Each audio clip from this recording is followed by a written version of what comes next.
everyone, I want to thank you for joining me for day 5 in my Christmas card series.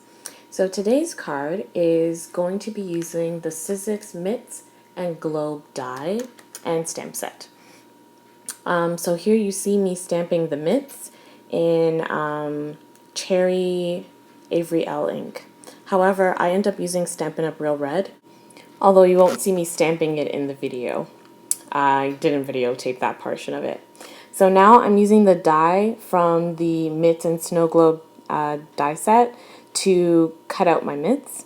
And then I'm just going to take it to my Cuttlebug and run it through to separate my mitts. And then once they're separated, I kind of put them to the side and start working on my card base. So I'm using some Recollections 110-pound black cardstock. And what I'm going to be doing is stamping on it with the snowflakes from 2 different stamp sets. So one's the My Mind's Eye Winter Wonderland stamp set, which I've used previously in this card series. And I'm also going to be using the Inkadinkado Snowflakes Aplenty stamp set. So it's a stamp set full of snowflakes, as you just saw. And I picked out just 3 stamp sets from that stamp set, as well as 3 from the other ones, and just various sizes. And as you see me doing here, I'm just stamping my background with the various snowflake sizes, starting with the largest and working my way down to the smallest. So once I cover up my back panel, I'm going to be embossing it with white Stampedius, I believe it's called, embossing powder. So for the stamping, I was trying to get a nice variation in the color and the size of the snowflakes, as well as stamping off the page to allow for some interest. So here you see me using the white embossing powder. It's actually not my favorite white embossing powder, but I have a lot of it, so I'm trying to consume it before I purchase some other brands. But so I just applied it, and now I am shaking it off and tapping it off. And I also used a brush to brush off some small specks that were lingering after I tapped it off. But when you use the embossing buddy, it really does help minimize the static cling that causes embossing powder to stick to all the areas where you don't want. So now that I've prepped it and I've gotten rid of all the little specks that I wanted to get rid of, I'm just using my heat gun to heat set it and being very careful, because they're very intricate stamps, to ensure that all of the embossing powder is good and melted. So now you see my cardstock's a little bit warped. So what I usually do at this stage is put this into one of my big thick textbooks back from university and let it press it flat. So now I'm back to working on my mitts. So I used a circle die to cut out a piece of vellum to back up my mitts. Now I'm using some multimedia matte on some embroidery thread, and I'm just applying that to the thread so that when I decide on my curvature of the thread, it will dry and hold in that particular position. So now I'm just kind of playing around to see where exactly I want the gloves to be attached to my piece of embroidery thread. So once I've decided, then I'm going to use some glue dots to adhere the the thread as well as the mitt to my piece of vellum. I decided to use glue dots because they are transparent and won't easily be seen from the side, as opposed to foam adhesive, which are white, and I'm using a black card base.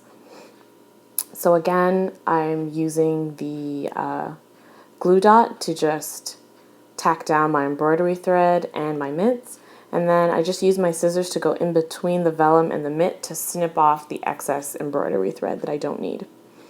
But you can see here that the multimedia mat has really caused my string to firm up and holds that particular loop that I had set up. Now I want to stamp my sentiment. So I have a white piece of Recollection 110-pound cardstock, and I'm just cutting a ribbon edge to it by cutting down the middle and then cutting from the corner back to that middle slice. And then I'm just positioning where I'd like to put my Let It Snow stamp set, or stamp. So I'll be stamping this also in real red, just to make it match with the gloves. And then once I'm done that, I'm going to start assembling.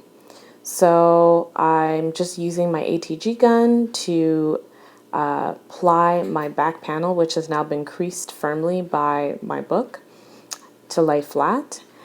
And then I'm going to apply my mitts to the cardstock. But first I'm going to use some jelly white pen to put a little border around my vellum piece, just to make it a little bit more defined in terms of the edge. Yeah, just so that it's a little bit more noticeable. So once I'm done with that, then I'm going to again use some glue dots to adhere my vellum piece to my card base. Oh, but before I do that, actually I ended up stamping a snowflake, again from the same stamp sets which I used previously, onto the edge to kind of fill up the space to the right of my sentiment, because I did want the vellum piece to kind of overlap the ribbon. Now I'm using my multimedia mat to adhere some rhinestones to the front of my card. I think I have about 5 of them on there. Some on the gloves, some on the vellum, and some on the card base itself. These aren't self-adhering, so I have to use the multimedia mat, which is an excellent adhesive for these sorts of embellishments. And since I had my multimedia mat out, I also used it to adhere my Let It Snow sentiment to the card back. So I didn't cut it down to size. I just tried to decide where I wanted it and how I wanted to do it. And then once I had adhered it down, then I went ahead and cut it down to size afterwards. So for my loop, my embroidery thread, I wanted it to be a little bit pinned to the card so that it wouldn't slide away or slide over the top of the edge of the card. So I again use some multimedia mat, which is great because it's going to adhere completely translucent, and it's strong enough to hold the embroidery thread into place. So I used that, and that finished off my card. So I want to thank you for joining me for day 5 of the card series, and have a wonderful day. Bye.